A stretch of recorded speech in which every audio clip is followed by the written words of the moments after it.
सिद्धार्थ गौतम का जन्म वैशाख पूर्णिमा के दिन लुम्बिनी के उपवन में स्थित एक साल वृक्ष के नीचे हुआ था, जब उनकी माता अपने माता पिता से मिलने अपने मायके देवदह जा रही था। पुत्र जन्म के तत्काल बाद महामाया वापस कपिलवस्तु लौट आई थी। तावविंस देवों से शिशु के जन्म की सूचना पाते ही शिशु के दादा सिंहनु के गुरु तथा राजपुरोहित तत्क्षण कपिलवस्तु पहुंचे। शिशु को अपनी गोद में उठा या जैसे ही शिशु को निकट से देखा तो उनकी आंखें पहले तो खुशी से चमक उठीं, लेकिन फिर आंसुओं में डूब गईं। राजा शुद्धोदन द्वारा कारण पूछे जाने पर उन्होंने बताया था, यह शिशु बुद्ध बनने वाला है, इसलिए मैं प्रसन्न हूं, किंतु दुख इस बात का है कि शिशु की बुद्धत्व प्राप्ति तक मैं जीवित नहीं रह सकूंगा। शिशु के जन्म के 5वें दिन उसके नामकरण के अवसर पर 108 ज्योतिषियों को आमंत्रित किया गया था, जिनमें 8 विलक्षण ज्योतिषी भी थे। उन 8 में से 6 राम, ध्वज, लखन, मंती, भोज और सुदंत ने यह भविष्यवाणी की थी कि वह शिशु या तो चक्रवर्ती सम्राट बनेगा या एक बुद्ध। किंतु सबसे कम उम्र के ज्योतिषी कौंडिन्य का कथन था कि वह शिशु निश्चित रूप से एक बुद्ध बनेगा। शिशु का नाम सिद्धार्थ गौतम रखा गया। 7वें दिन सिद्धार्थ की माता का देहांत हो गया। तब उसके लालन पालन का दायित्व उसकी मौसी महाप्रजापति ने लिया।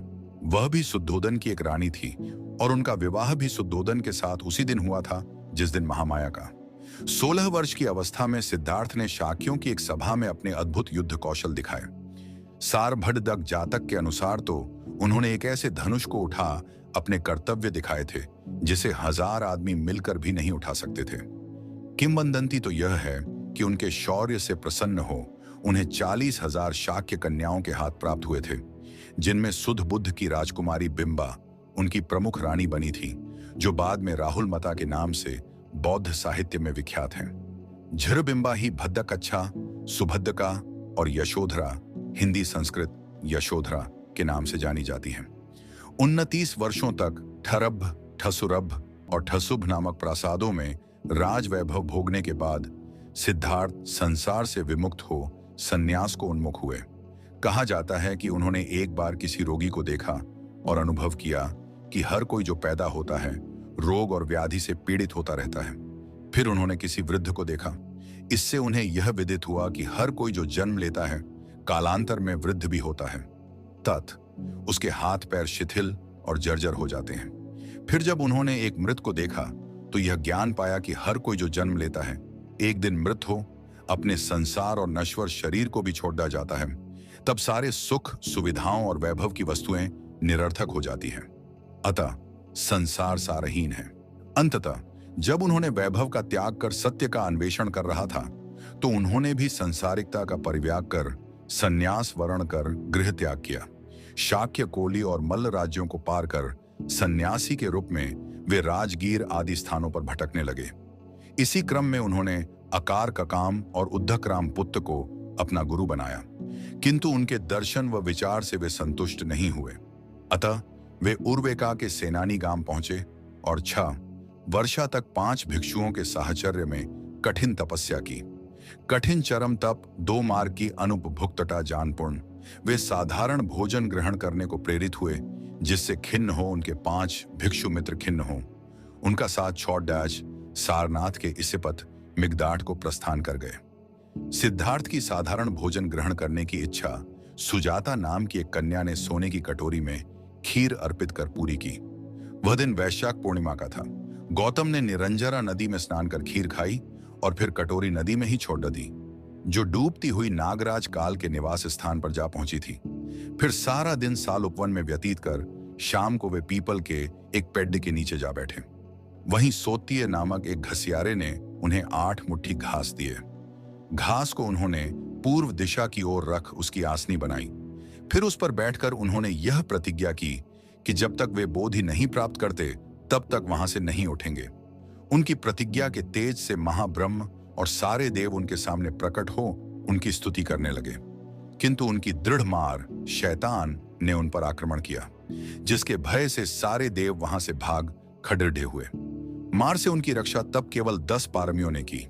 इन पारमियों को उन्होंने बोधिसत्व बनने के बाद के 550 जन्मों के कठिन संघर्ष के क्रम में अर्जित किया था।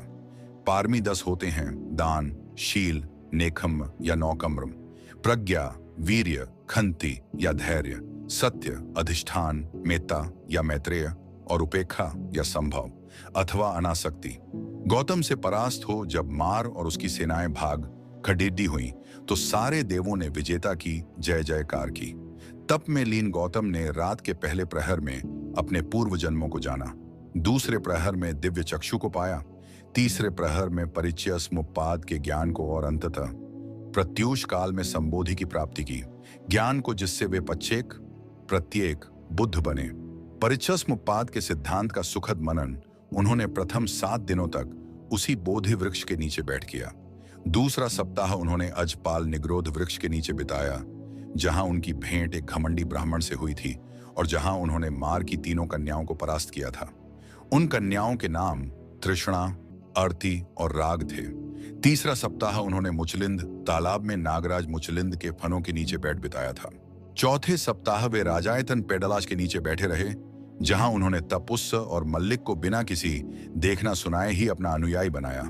तत्पश्चात ब्रह्म सेहमपति के आग्रह पर उन्होंने पीडित मानव के उत्थान के लिए धम्मचक्र पनत्तन का निश्चय किया।